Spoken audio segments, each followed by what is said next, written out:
Dear students, मैं संदीप सिंह प्रवक्ता भौतिक विज्ञान JPIC डिजिटल स्टडी के यूट्यूब चैनल पर आपका स्वागत करते हैं। प्रिय विद्यार्थियों, इस लॉकडाउन की स्थिति में हम उम्मीद करते हैं कि आप घर पर स्वस्थ और सुरक्षित होंगे और ऑनलाइन माध्यम से पढ़ाई भी कर रहे होंगे। प्रिय विद्यार्थियों, आज हम लोग बल तथा गति के नियम में आज हम न्यूटन का तीसरा नियम का अध्ययन करेंगे, जिसे हम गति का तीसरा नियम कहते हैं। गति का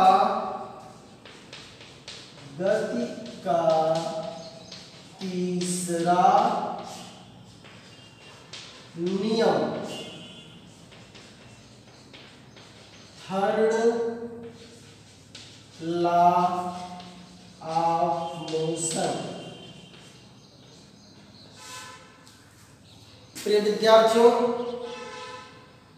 इस नियम को शुरू करने से पहले आपको हम कुछ उदाहरण बताना चाहेंगे। जैसे यदि हम इस ग्रीन बोर्ड पर इस प्रकार से यदि हम बल लगाते हैं, तो जब हम बल लगाते हैं तो ये ग्रीन बोर्ड भी हमारी दिशा में क्या करता है? बल लगाता है। जितनी तेजी के साथ हम इस पर बल लगाते हैं, वो भी उतनी तेजी के साथ प्रतिक्रिया देता है। प्रिय विद्यार्थियों, एक दूसरे उदाहरण के द्वारा हम स्पष्ट करना चाहेंगे। यदि कोई नाव होती है, आप नाव में यात्रा किए होंगे आप लोग। यस, देखें, जब हम नाव से उतरने लगते हैं तो तब हम इधर नाव से जब बाहर आते हैं तो उस दशा में हम जब बाहर आते हैं तो नाव पीछे जाती है। समझ में आया होगा। एक सबसे सिंपल लेते हैं।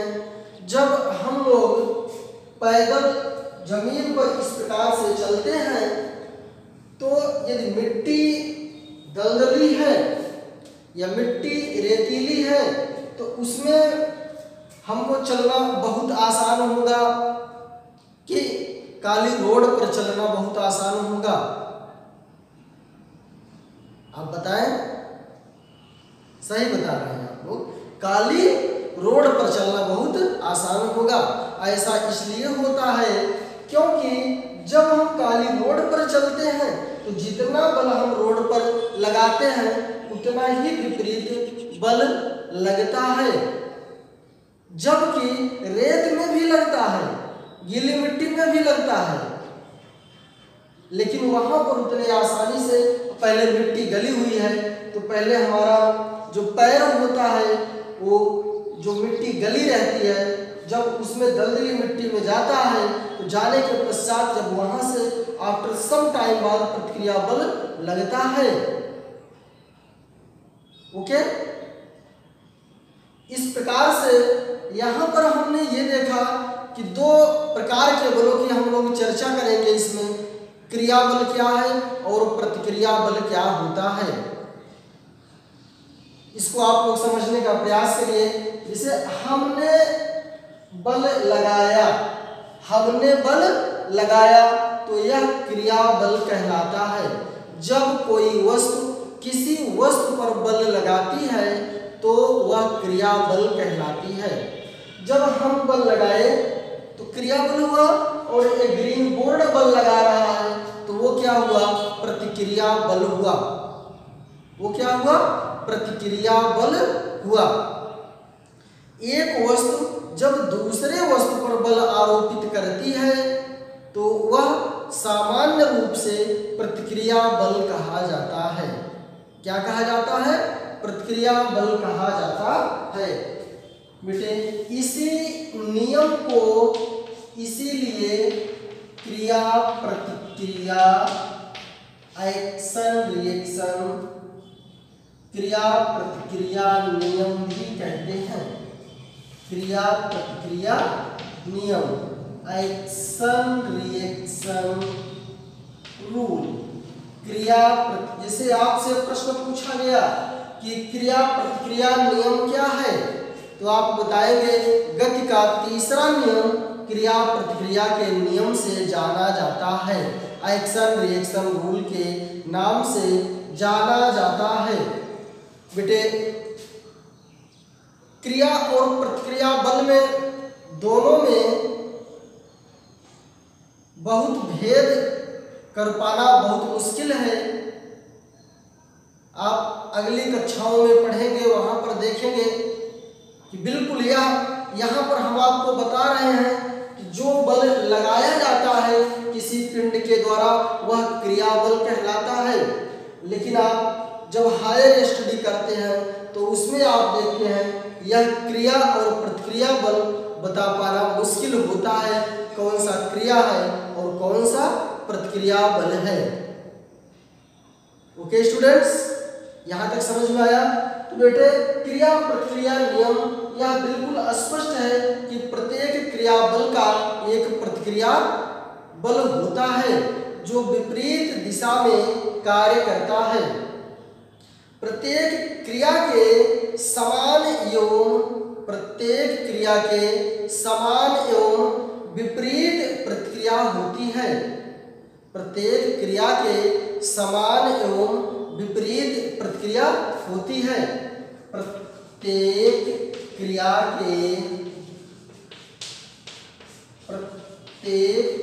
के समान एवं विपरीत प्रतिक्रिया होती है। प्रत्येक क्रिया के समान, आप ये देखें बिल्कुल दिखाई दे रहा होगा, प्रत्येक क्रिया के समान एवं विपरीत प्रतिक्रिया होती है। ये दोनों दो विभिन्न वस्तुओं पर कार्य करते हैं। ये दो विभिन्न वस्तुओं पर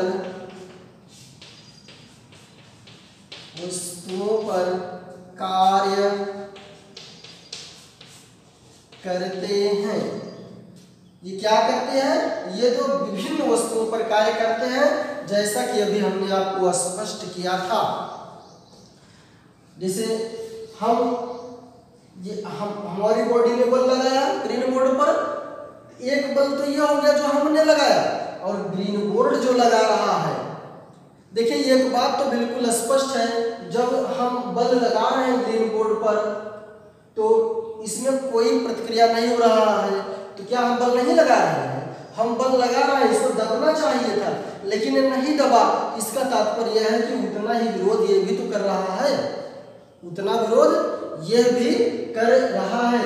तो यहाँ पर हम चर्चा करेंगे क्रिया बल की। क्रिया बल, एक्शन फोर्स। जब कोई वस्तु किसी वस्तु पर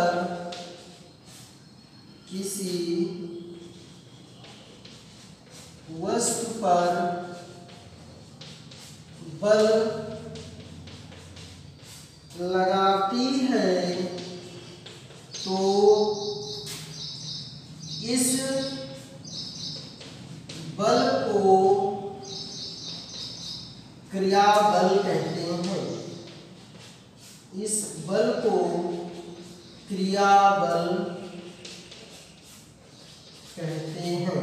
तो इसी बल को क्या कहते हैं? क्रिया बल कहते हैं। दूसरा है प्रतिक्रिया बल, रिएक्शन फोर्स। रिएक्शन फोर्स और इसका एक्शन फोर्स, इसे क्या कहेंगे बेटे? Action force. देखिए, प्रतिक्रिया बल क्या होता है? जब एक वस्तु दूसरे वस्तु पर बल लगाती है तो वह विपरीत दिशा में उतना ही बल लगाती है। जब कोई वस्तु किसी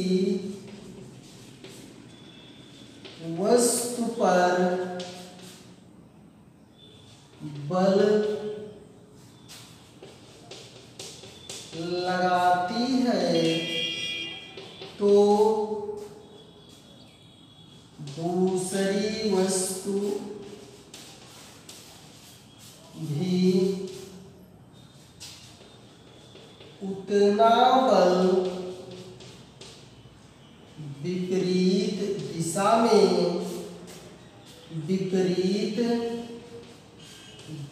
में लगाती है। इसी बल को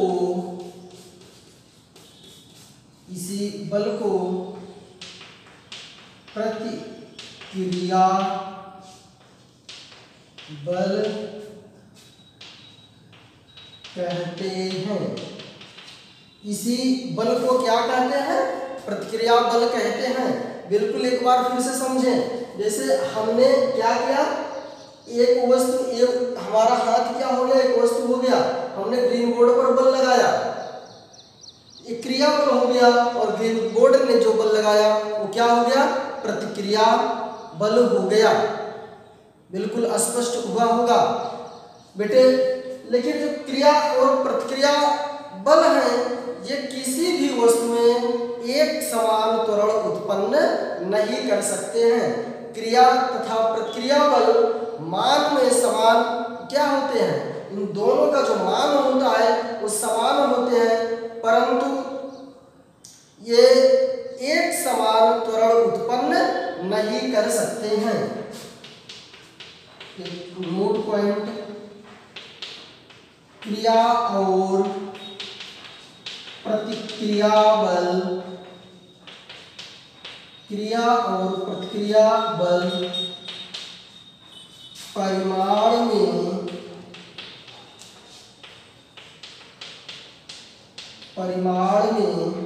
समान होते हैं, परंतु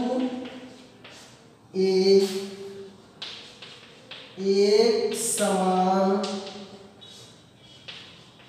त्वरण उत्पन्न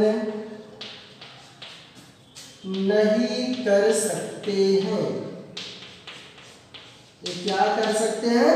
ये एक समान त्वरण उत्पन्न नहीं कर सकते हैं। इसका सबसे हम लोग बिल्कुल आसान सा उदाहरण देखेंगे। मान लीजिए एक यम वस्तु है, यम किलोग्राम की कोई वस्तु है, तो जब यम किलोग्राम की वस्तु किसी सतह पर रखी जाएगी तो पहला काम क्या होगा कि उसका भार नीचे की ओर लगता है। जैसे हम मान लीजिए हम 50 kg के हैं, तो हम जमीन पर खड़े हैं तो भार हमारा कहाँ लग रहा है? नीचे की ओर 50 kg लगेगा। ये क्या हो जाएगा?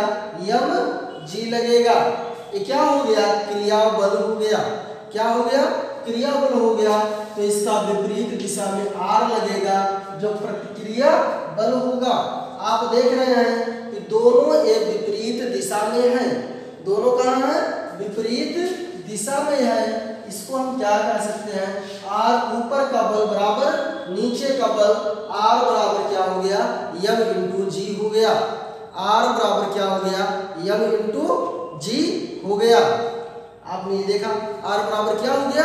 यम इंटू जी। जहां पर यम क्या है? वस्तु का द्रव्यमान है, जी गुरुत्वीय त्वरण है। इसका मान 9.8 मीटर प्रति सेकंड स्क्वायर होता है। 9.8 मीटर प्रति सेकंड स्क्वायर होता है। यदि प्रश्न में नहीं दिया गया है, यदि दिया गया है तो आप, यदि नहीं दिया गया है तो भी आप 9.8 मीटर प्रति सेकंड स्क्वायर रख सकते हैं, जो कि एक प्रमाणिक मान है, जो कि एक प्रमाणिक मान है। यदि प्रश्न में 10 मीटर प्रति सेकंड स्क्वायर दिया गया है तब आप उसको रखेंगे। इसके कई उदाहरण आपको हम कई बार बता भी चुके और फिर से भी आप सुन लीजिए। अन्यत्र उदाहरण, पहले कुआं हुआ करता था, कुआं में रस्सी की सहायता से बाल्टी खींची जाती थी। यदि एकाएक बाल्टी नीचे चली जाए तो व्यक्ति पीछे की ओर गिर जाता है। इसका क्या कारण है? क्रिया प्रतिक्रिया बल का कारण है। न्यूटन के तृतीय नियम के अनुसार, क्योंकि जब व्यक्ति रस्सी के से खींचता रहता है बाल्टी को तो उतना ही बल लगाता है जितना बाल्टी नीचे की ओर लगाती है। जब वो नीचे की ओर लगाती है और जब वो नीचे चला जाता है तो व्यक्ति तो लगाता ही रहता है और वो वापस पीछे की ओर गिर जाता है। यदि आप किसी बच्चे को हाथ पकड़ लीजिए और उसको कह दीजिए खींचे, जब वो खींचता है और आप एकाएक छोड़ देते हैं तो वह बिल्कुल गिर जाता है। ऐसा इसलिए होता है कि क्रिया बल और प्रतिक्रिया बल के कारण होता है। वहां पर जब प्रतिक्रिया बल नहीं लग पाती है तो वह बालक गिर पड़ता है। जैसे हम लोग यहाँ धरती पर खड़े हैं, रोड पर खड़े हो जाते हैं, वाटर में क्यों नहीं खड़े हो पाते? जल में क्यों नहीं खड़े हो पाते? जल में इसलिए नहीं खड़े हो पाते क्योंकि वहां पर हमको प्रतिक्रिया बल नहीं मिल पाता है। वहां पर हमको प्रतिक्रिया बल नहीं मिल पाता है। इसलिए न्यूटन के तीसरे नियम का हमारे दैनिक जीवन में बहुत ही महत्वपूर्ण रोल है, बहुत ही इसका महत्व है। यदि प्रतिक्रिया बल न लगता तो हम खड़े ना हो सकते। आप बैठ नहीं सकते। आप बैठते तो नीचे जाते रहते, इसी प्रकार से आप बैठते तो नीचे जाते रहते। जब प्रतिक्रिया बल नहीं लग पाता तो आप बैठ ही नहीं पाते, तो हम पढ़ा नहीं पाते। आपको समझ में आया? आप लोग किताब की सहायता से पूरे इस न्यूटन के तृतीय नियम को देख करके अपने फेयर कॉपी में नोट कर लेंगे और सभी विद्यार्थी फेयर कॉपी अवश्य बना लेंगे। धन्यवाद।